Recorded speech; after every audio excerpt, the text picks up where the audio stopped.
तो hello everyone, कैसे हैं आप लोग। आशा करते हैं कि आप सब अच्छे होंगे। तो आज हम लोग जो है ज़मीन का जो मापन होता है अपने बिहार में, उसमें किस तरह से चीज़ें होती हैं वो हम लोग समझते हैं।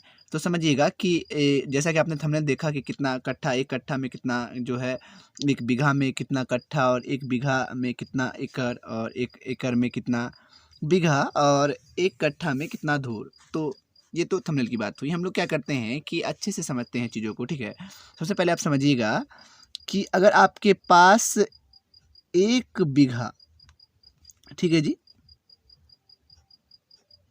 1 बीघा है ज़मीन, इसका मतलब है कि वो कितना कट्ठा के बराबर होगा।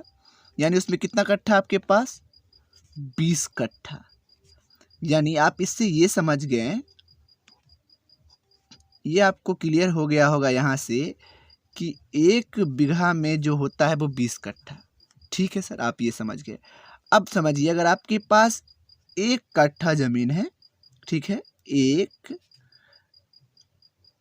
कट्ठा अगर आपके पास ज़मीन है, इसका मतलब है कि उसका मतलब है कि 20 धूर, 20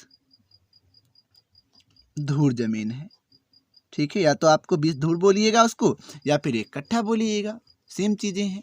और अब आप ये समझ लीजिए यहाँ से कि एकड़ की इकाई क्या होती है। देखिए, ये बीघा से बड़ा अपना जो होता है एकड़ ही होता है। एकड़ को ही जो अपन करते हैं क्या है कि अपने पूरे देश में ज़्यादा एकड़ ही चलता है ना। राज्य में जो होता है वो मुख्यतः बीघा चलता है, और पूरे बड़े बड़े जो देश होते हैं, आपका अमेरिका, ऑस्ट्रेलिया, जहाँ जहाँ जो देश है वहाँ सब एकड़ में ही चलता है, और आपका शहर वगैरह में। तो देखिए, आप समझिए 1 एकड़ है ना, तो 1 एकड़ मतलब समझिए आप, ये ज़रूरी चीज़ है, वो तो आपको आता भी होगा पहले से भी। देखिए, 1 एकड़ में जो होता है वो होता है 32 कट्ठा। कितना कट्ठा होता है जी, 32 कट्ठा। और ये देखिए, राज्य राज्य पर कभी वैरी करता है, ठीक है। बिहार में जो है एग्जैक्टली 32 कट्ठा बराबर 1 एकड़ होता है, ठीक है। और 1 एकड़ में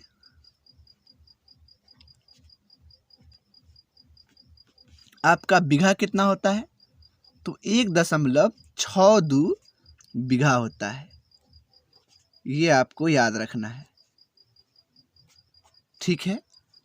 अब मैं उम्मीद करता हूँ कि चीज़ें आपको क्लियर हो गई होंगी कि 1 बीघा जो होता है वो 20 कट्ठा के बराबर, 1 कट्ठा में 20 धूर, और 1 एकड़ में 32 कट्ठा, और 1 एकड़ में 1.62 जो होता है वो बीघा होता है ना। जैसा कि एकड़ का मैंने कहा कि ये जो है मुख्यतः विदेशों में और सब देशों में यूज होता है, ये बड़ी इकाई है।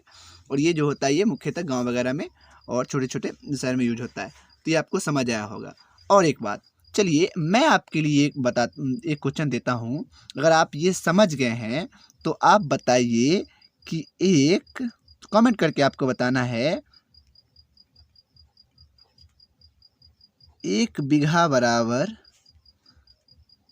कितना धूर होगा, कितना धूर होगा। अगर आप ये मुद्दा समझ गए हैं, और अगर आपको गुना आता है, तो आप एकदम 100% आप कमेंट कर दोगे। चलो, आप कमेंट करके बताओ। और इसी तरह की अच्छी अच्छी वीडियोस देखने के लिए जो है हमारे चैनल को सब्सक्राइब कर लीजिए। लगा है कि आपने कुछ सीखा है हाँ हमारे चैनल से, तो प्लीज़ आप हमारे चैनल को क्या करें, सब्सक्राइब करें। Thank you so much.